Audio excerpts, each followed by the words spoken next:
All right. Hello, everyone. It's Miss Rachel from Neal Public Library, and welcome to Online Storytime.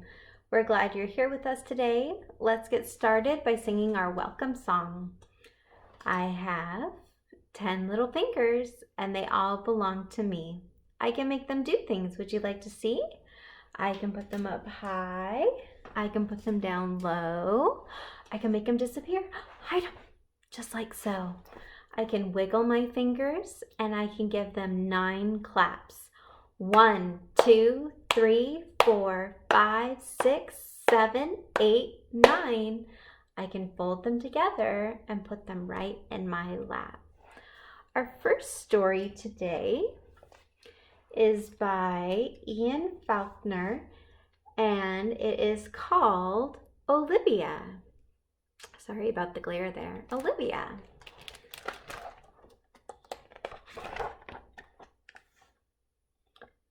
Here she is.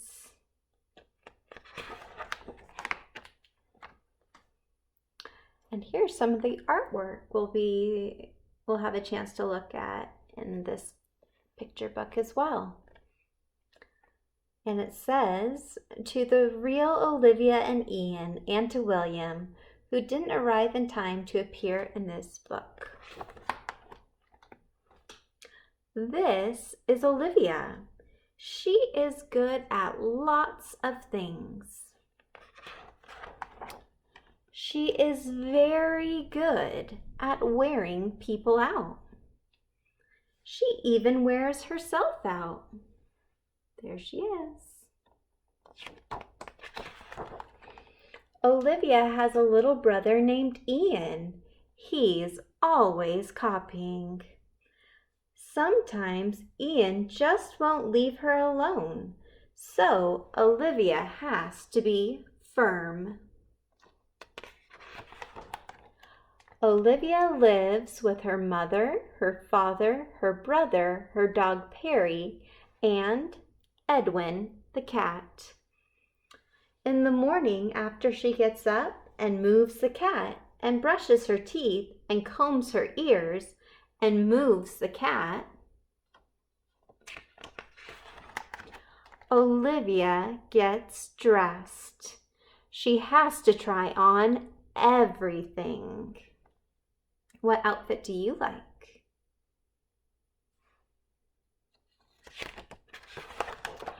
On sunny days, Olivia likes to go to the beach. She feels it's important to come prepared.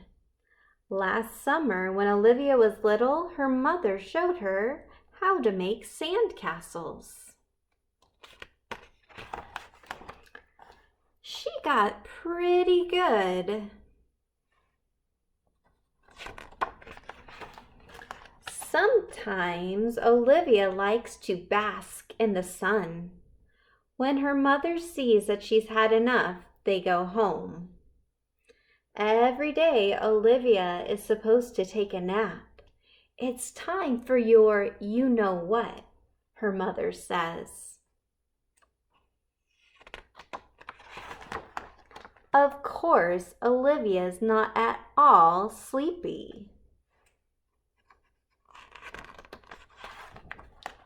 On rainy days, Olivia likes to go to the museum. She heads straight for her favorite picture. Olivia looks at it for a long time. What could she be thinking?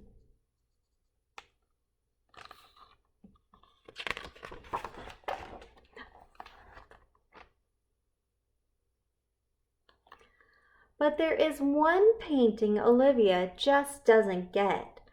I could do that in about 5 minutes, she says to her mother. As soon as she gets home, she gives it a try. Time out. After a nice bath and a nice dinner, it's time for bed. But of course, Olivia's not at all sleepy. Only 5 books tonight, Mommy, she says. No, Olivia, just one. How about 4, 2, 3? Oh, all right, 3, but that's it. When they've finished reading, Olivia's mother gives her a kiss and says, "You know, you really wear me out, but I love you anyway." And Olivia gives her a kiss back and says, "I love you anyway, too." Dun-dun-dun. All right, friends, Olivia is in her bed. She's about to go to sleep. How about we sing her a goodnight song? Let's sing Twinkle, Twinkle, Little Star. Let's get our twinkling stars out and we'll sing Twinkle, twinkle, little star, how I wonder what you are. Up above the world so high, like a diamond in the sky. Twinkle, twinkle, little star, how I wonder what you are. One more time. Twinkle, twinkle, little star, how I wonder what you are. Up above the world so high, like a diamond in the sky. Twinkle, twinkle, little star, how I wonder what you are. And clap for yourselves. All right, friends, our next book is about a little boy, and he starts off with the moon. And our tale, Harold and the Purple Crayon by Crockett Johnson. There's Harold. There's our words again. Harold and the Purple Crayon.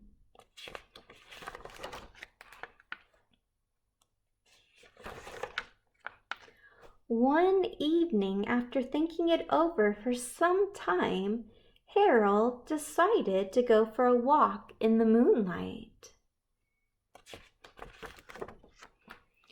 There wasn't any moon, and Harold needed a moon for a walk in the moonlight, and he needed something to walk on. He made a long straight path so he wouldn't get lost, and he set off on his walk, taking his big purple crayon with him. But he didn't seem to be getting anywhere on the long straight path, so he left the path for a shortcut across the field, and the moon went with him. The shortcut led right to where Harold thought a forest ought to be. He didn't want to get lost in the woods, so he made a very small forest with just one tree in it. It turned out to be an apple tree. The apples would be very tasty, Harold thought, when they got red. So he put a frightening dragon under the tree to guard the apples. It was a terribly frightening dragon. It even frightened Harold. He backed away. His hand holding the purple crayon shook. Suddenly, he realized what was happening. But by then, Harold was over his head in an ocean. He came up, thinking fast, and in no time he was climbing aboard a trim little boat. He quickly set sail, and the moon sailed along with him. And after he had sailed long enough, Harold made land without much trouble. He stepped ashore on the beach, wondering where he was.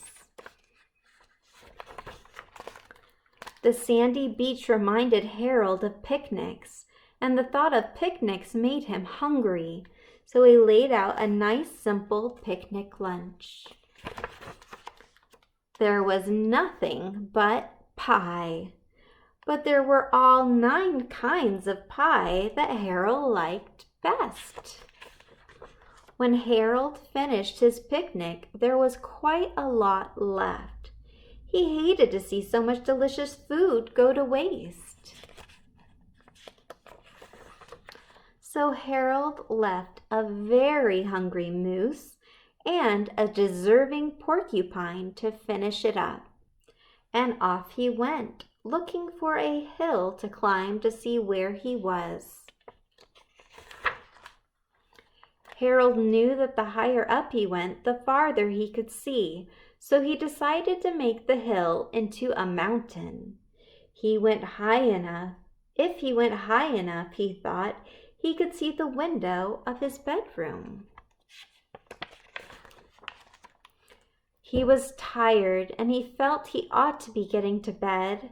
He hoped he could see his bedroom window from the top of the mountain.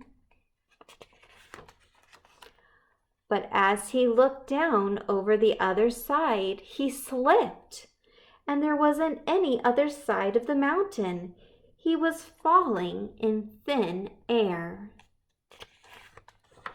But luckily, he kept his wits and his purple crayon.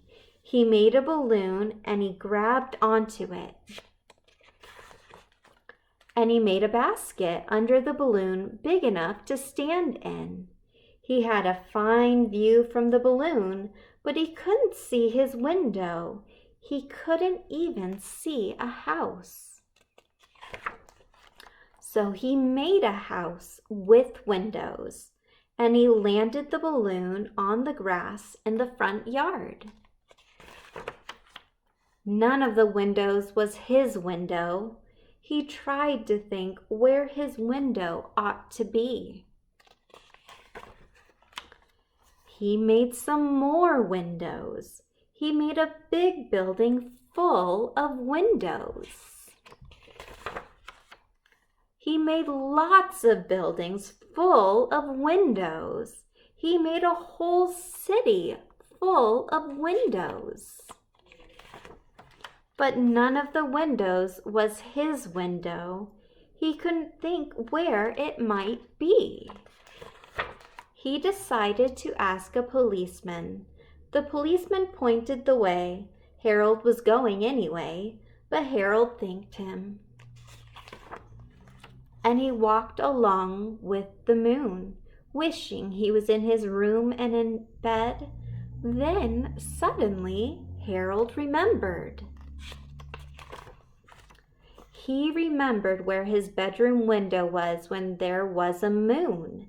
It was always right around the moon. And then Harold made his bed, and he got in it, and he drew up the covers. The purple crayon dropped on the floor, and Harold dropped off to sleep. Good night, Harold. All right, friends, that's the end of our online story time for today.